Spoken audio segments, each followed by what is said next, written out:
Okay, this is SpiderWebMan. I'm going to show you how to make a custom spiderweb. First, going to show some of the things that you'll need. I've got a whole bunch of these spikes that I got at Home Depot. I think they call them 60 penny nails, but they're big spikes and they cost like 15 or 20 cents each. They have galvanized and non-galvanized. Get the galvanized ones, it's worth the extra expense. They last a lot longer and don't rust so easily. And you also need some rope. This is just some cotton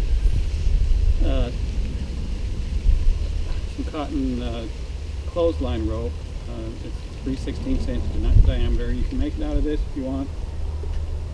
But I make the webs out of this special nylon rope that glows when you shine a black light on it. And I have not been able to find a domestic source for this at a reasonable price. I buy it in bulk from China, and if you need some, you can look on my website and I'll sell some to you.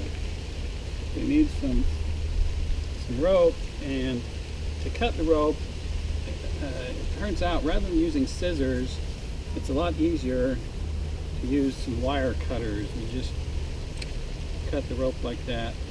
You use the middle of the wire cutters, it works best.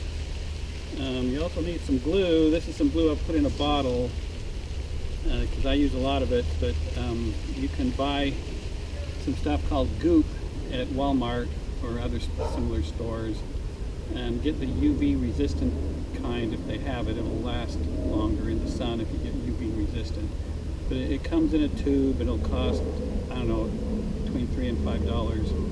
It'll come like in a 3-ounce tube, and you can use that. It's the same stuff I use. To tie off the middle of the web, I also get some quilting thread. You can get string too. You just need something to tie off the middle, and that's it. Okay, so this custom web I'm making, this particular person wants the web to be 4 corners, so it's on a rectangle. It's 9 feet 5 inches by 7 feet 9 inches. So at least for me, this is relatively small, but as I make this, it's the same principles if you're making a big giant web as well. So I took one of the spikes and put it in the grass over there, and I come up close. Then I put another spike right here at 9 feet 5 inches, which measuring tape, says 113 inches. So that's the length of one leg. And then for the other, it's going to be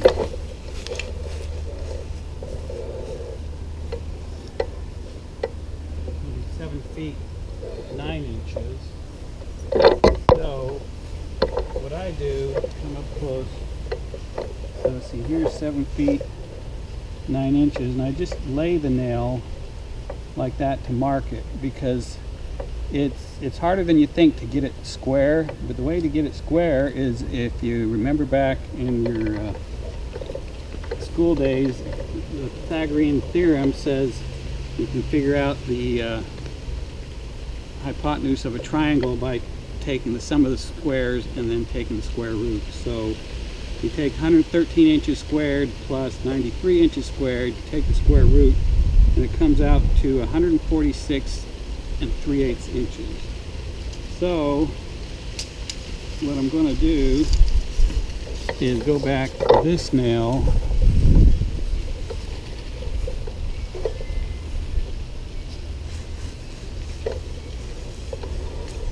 come over here.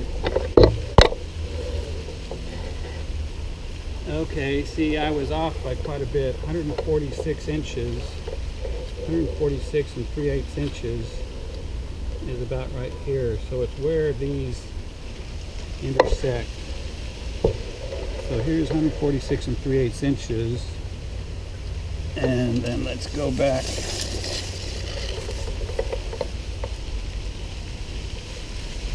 to here, and we want this to be 7 feet 9 inches, and there's 7 feet 9 inches. So you can see where these two intersect is where we want it to be. So there's 7 feet 9 inches. you can see I've marked the square with the cotton rope. It just makes it a little bit easier as we make the web later on. I'll note this was the first nail I put in. And I put in that one. And then I put in that one, and I measured to get that one. After you're all done, it's a good idea to go measure everything again to make sure it's correct. So again, this one was 113 inches by 93 inches. Okay, I've put a spike here at the center between the two. It just gives me a reference point. And I try to visualize the web and how much I would want it to come in. I think if this outside rope was to come in about like this, that would look about right. And so that ends up being about 16 inches. So I'm going to put that at 16 inches, and I'm going to put another one about here at 16 inches. And then I'm going to do the same thing over here on the, this side is shorter. It turns out that on the shorter end you actually probably want the web to come in a little bit more, so something more like 20 inches. Here, put it at 18 inches.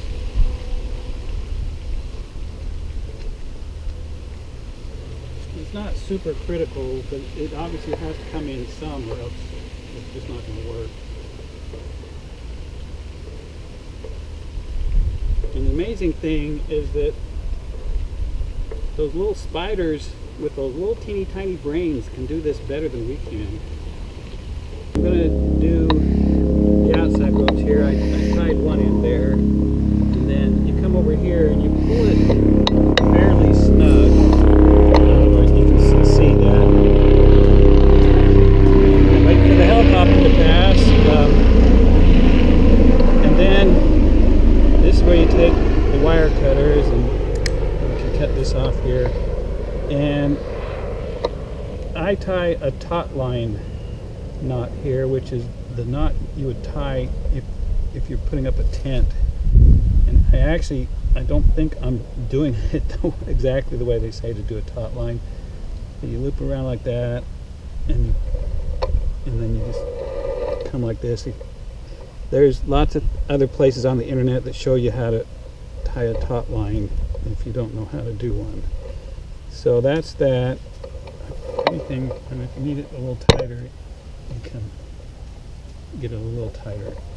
Okay. I don't think I made it clear on this one. I came from over there and then went around those two nails into here. So now I'm going to come to this, go around those two nails,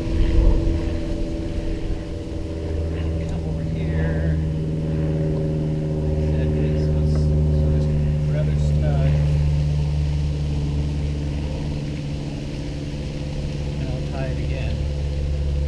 Okay, here you see I have the 4 outside ropes done, and I'm going to mark the middle. I'm just going to temporarily put that across there, and then I could run another rope, but I'm going to just put the measuring tape right there. So I know that's the middle.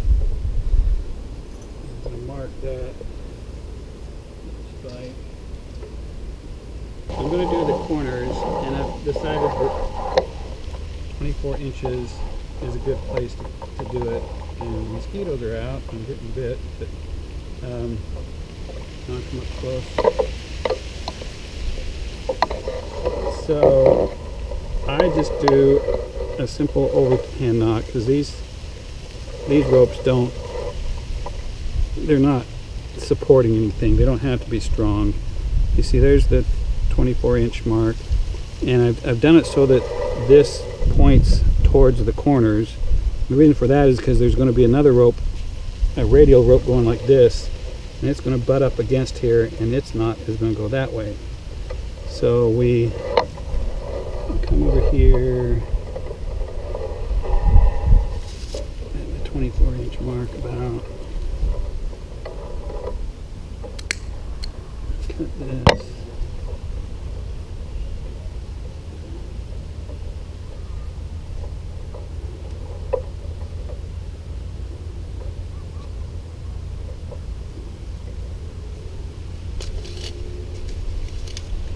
Are you still taking it? Yeah. Okay, so there's the 24-inch mark. And you can see I've done it over there too. What's going to happen is there's going to be a radial going across this way, here, here, here, etc. Okay, you can see I've got the 4 corner ropes there. I'm going to start with a radial going across here. And I'm going here to the opposite side. You can see it goes through the middle there. And what I want to do is pull it off so it's about an inch off of the nail.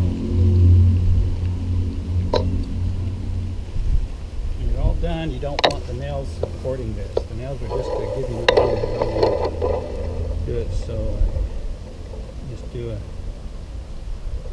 half hitch. And you can see it's off the nail. You can see I've done these cross ropes. You want to come up and look close. Notice that, you know, this is off of the nail. Some space off of the nail everywhere.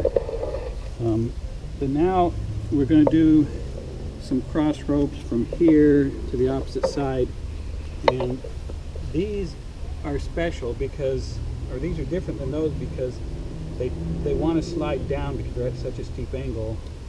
And so you do a clove hitch. If you were a Boy Scout, you would know these knots, at least you should. This is the same knot you tie up a horse to a railing with. The point is it loops around twice so that there's more friction so it doesn't slide so easily. And they still tend to slide. So, and the other thing, see, these are easy because you know how much tension to put on them. You just do enough to get off the nail. But these don't really ever, even if I had a nail here, because they're at such a steep angle, they don't really pull off. So you just have to use your judgment. Come over here.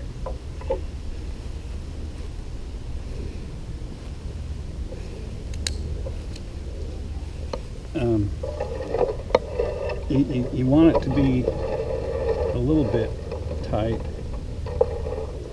so I figure out where I want it to be, and then you can come down and do your double loops.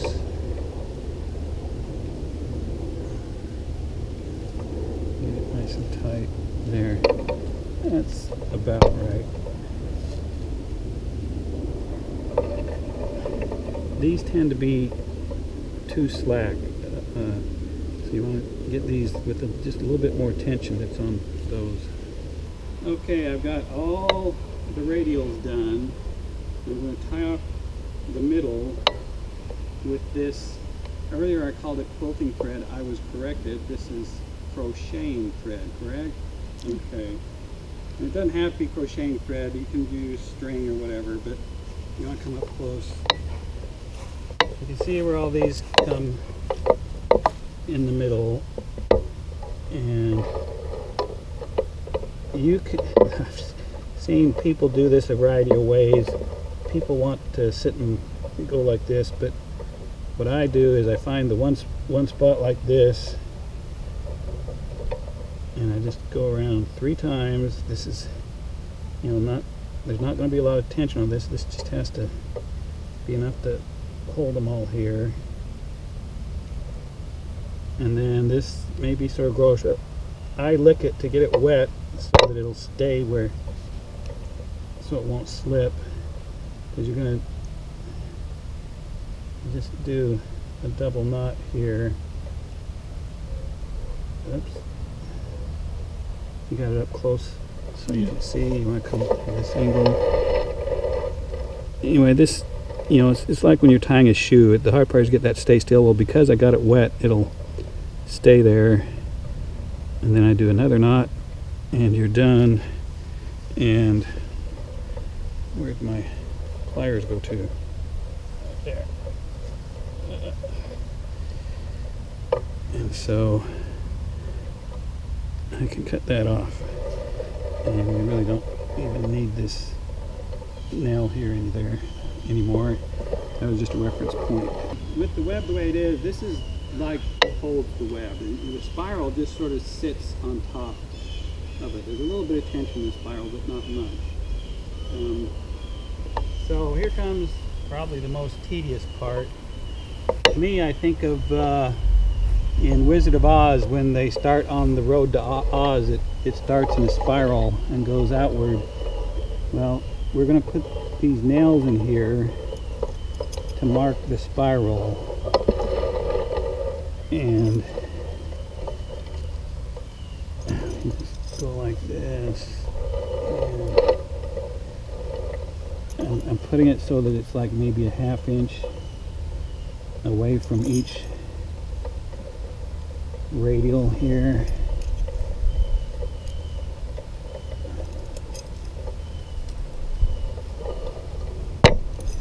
And this, it just takes some judgment.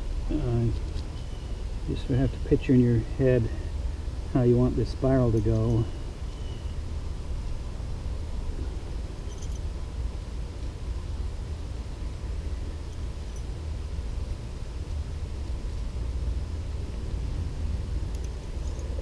And actually I want this to be out a little bit further.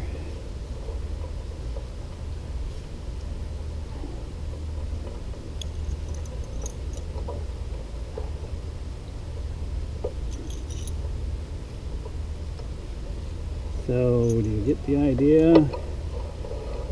You just keep going, and what we're going to do is wrap the rope around these nails.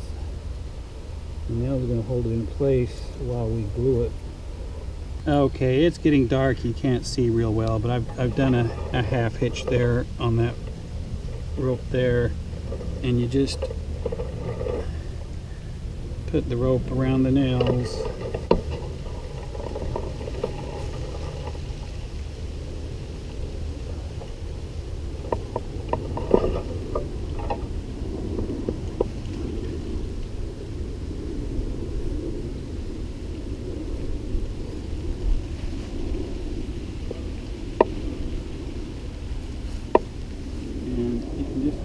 See, I'm just doing it loose right now. When you're all done, you can pull it a little bit tight. You're just trying to get it in between the right nails.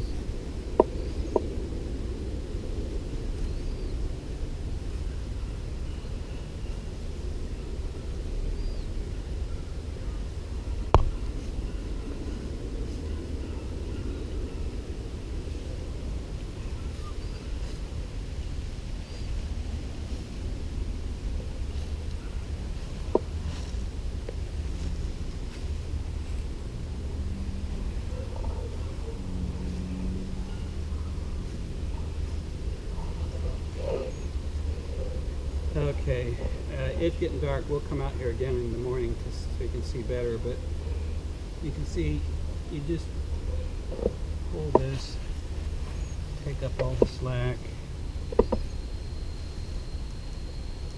get it so that it's not real tight, but just tighten up against the nails so that you have some friction. You need some friction so that they'll stay put when you're gluing it. So you want just a little bit of tension there, and then we're going to cut and tie it right here, and I think we're going to have to continue tomorrow because we're running out of light. Okay, it's the next morning, so we have some more light. Do a close-up of the middle here. You can see I just did can you see that? Are you close enough? An overhand knot here, and I've got this nail to stop it from pulling it so that this radial goes straight. So here's the spiral. I enough tension because we're going to glue this, and you want this tight enough so that there's some friction against the nail to hold it down. And so I'm done with the main spiral, but then you have the little pieces like this, and I like to make it so that this goes parallel with that, and just wherever it lies, it lies. In other words, instead of making it go there, I like having it about there so that it's parallel with this. And then come over here and tie this off. You can see I've done the little pieces, and I've just got one more to do here. So I've tied that there. Come over here, and this one I can put it about there. Cut it. Overhand knot.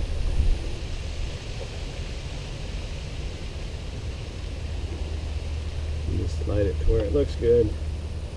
So all the ropes are done. Now we just need the glue.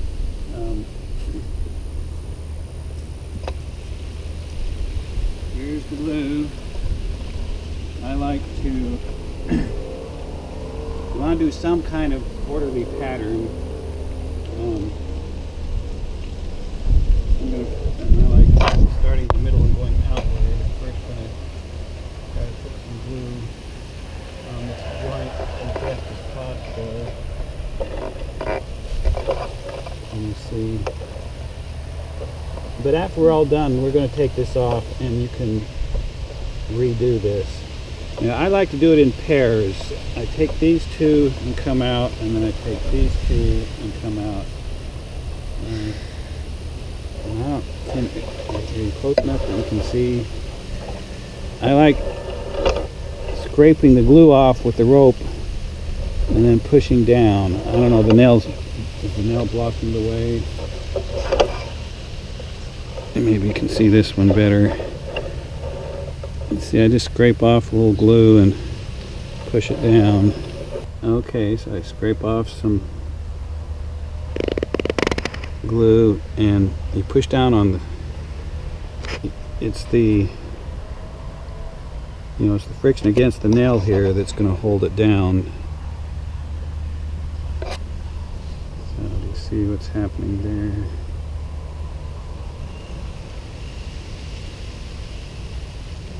And that's it. I'm just going to keep going. Okay, on these edge pieces, there's no stress on these, but you want to put some glue on them, both to stop them from sliding back and forth, and by having some glue on this piece too, it's going to stop it from coming untied. If you want, you can put glue on the other side, but you really don't need to. Just putting on one side is fine because these don't have a lot of stress on them. But on these ropes here, see, this is coming at a sharp angle, and the radials have a little bit of stress on them, so it's really important to put some glue here to stop it from sliding down, and then put a little bit there to make sure it doesn't come untied. And then don't forget to put some glue on the very end here. Again, you want to stop this from sliding down, so I just put some glue there and some glue here to stop from coming untied. That's to stop it from sliding, and that's to stop it from coming untied. Started? Yeah. Okay, here I am gluing again. I don't know, can you see it okay? Scrape off and glue. Scrape off and push it down.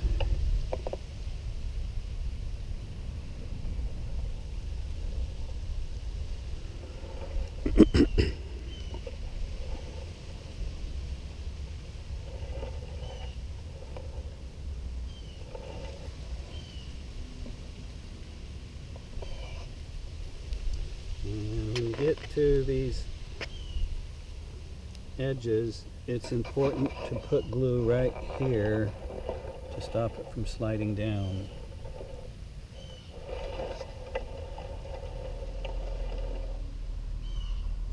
And put a little glue there to stop it from coming untied. And this one got a little bit loose. I'm going to tighten it up.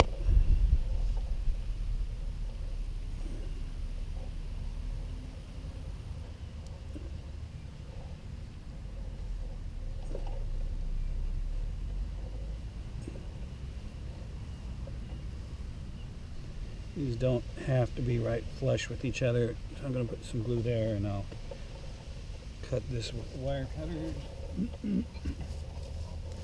I like to have about 1 inch hanging out,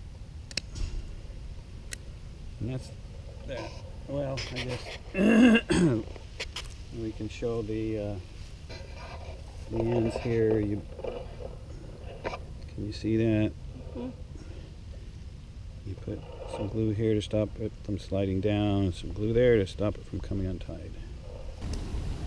Hello, it's been a day. The glue's all dry, but actually my experience with this glue is that you just need to let it set at least 4 hours. But it's been setting more than a day, so the glue's all done. I'm going to pull out all the nails and then we'll see how it lays out. I'm going to stretch it out and make sure it lays out okay, but first I'm going to show on these loops, you can leave them separate like this and connect them like that, but it drives me nuts when I sell these. There's people that will mount it like this, which is so not what a spider does. And so to make sure that people know that these two loops are to be together, I tie it like this. The point is just I really like having these two be together because that's how a spider does it. Okay, I got all these corners tied together, so I'm going to put that there. And you'd think it would come out the same, but well, for one thing, tying that knot in there shortened everything a little bit. But I go around, and when you stretch these out, it always changes a little bit, and so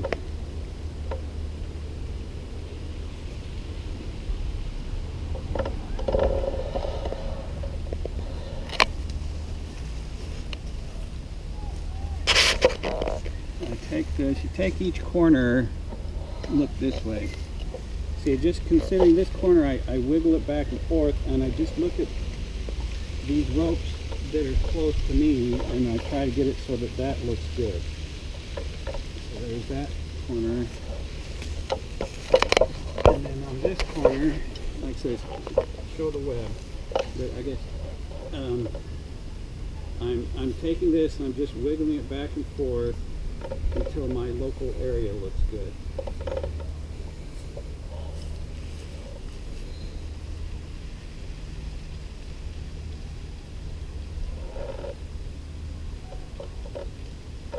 Even though it all looks perfect when you're making it, it's always a little bit off.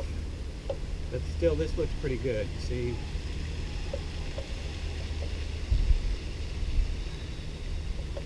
So there, like that rope is a little bit saggy right there. Try repositioning this. There. Okay, so it does lay out okay. If it doesn't, you can go and repair it and make some ropes a little bit shorter. So this is adequate the way it is now, but I also go through and I put some extra glue on each of these joints and clamp them. You want to come up close. These little ends here, they will fray. This nylon rope frays, and you'll just get this big, over time you'll get this big fuzz ball. And so I take glue and put some glue on the end of there to make it stop fraying. Okay, the center part, sometimes it's, when the nails are in there, it's hard to get all the glue everywhere, but this one looks like it's glued pretty well. So now, like I said, like see here's a end, I put a little spot of glue there, and then on these glue joints I go in pairs, and I have these little clothespins that I got from IKEA. I don't know if they still sell them or not. But see, like that one was really loose. You put some glue in there and clamp it. And even the ones, this one's glued pretty well, but I go ahead and add a little bit of glue to one side or the other. And you see, I added glue to that side, and then I clamp it so that it folds over onto the side that I put the glue on. So like here's this one. See, it's going to be easiest to fold it over there, so I put a little glue there. Same with this one. And this reinforces the glue joints so that they're stronger. I'll do, if you feel like it, you can put it on both sides.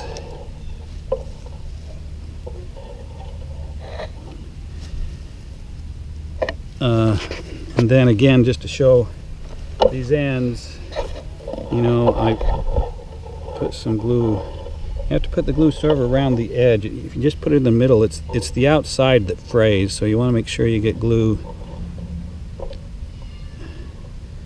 all around there. And then these, if some of these were loose, you can add some glue, but that's actually probably good enough. So that's it. You go through and clamp them all, and you let it sit for at least 4 hours and you're done. I'm going to doctor this up a little bit. This is a little bit saggy, so I'm going to take it up just a little bit. But you got to be careful, don't take it up too much, or else it's going to pull it in and make everything saggy. And that one I forgot to glue, which is fortunate. If they're glued, it's really hard to untie them. You definitely need the long nose pliers. And it's really not bad, but again, this one is a little bit saggy, and if some of these are saggy, you can undo them and pull them out just a little bit. But again, don't do it too much, because if you get it too tight, it pulls the whole web in, and then the neighboring ropes start looking saggy. Okay, now let's finish it up.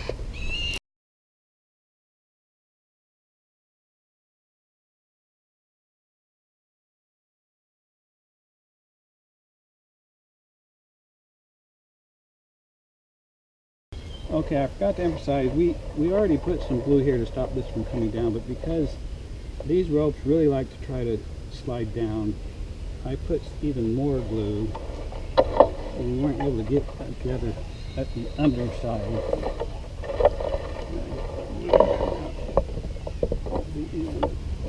There, you see, I put more glue there, and then do that to keep it from being frayed.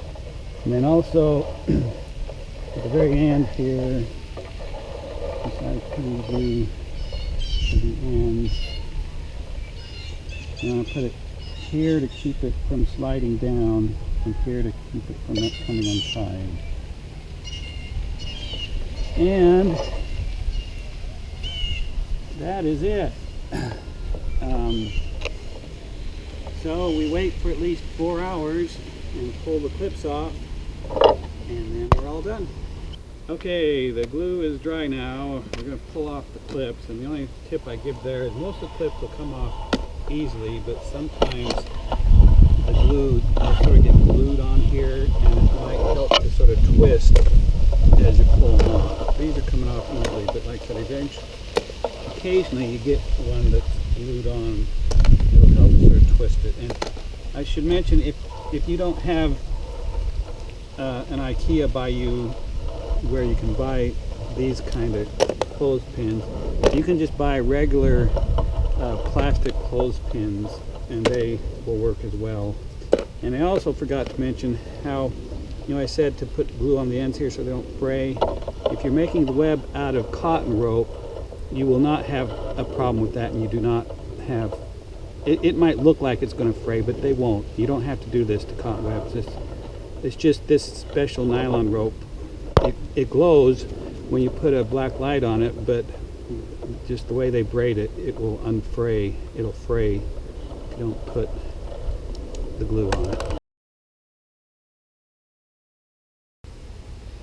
So voila, we have a finished spider web, and of course the special thing about these webs is they're basically made the same way the spider makes them. You do the outside, you do the cross ropes, and you do the spiral. It's just the same way the real spider makes the spider web.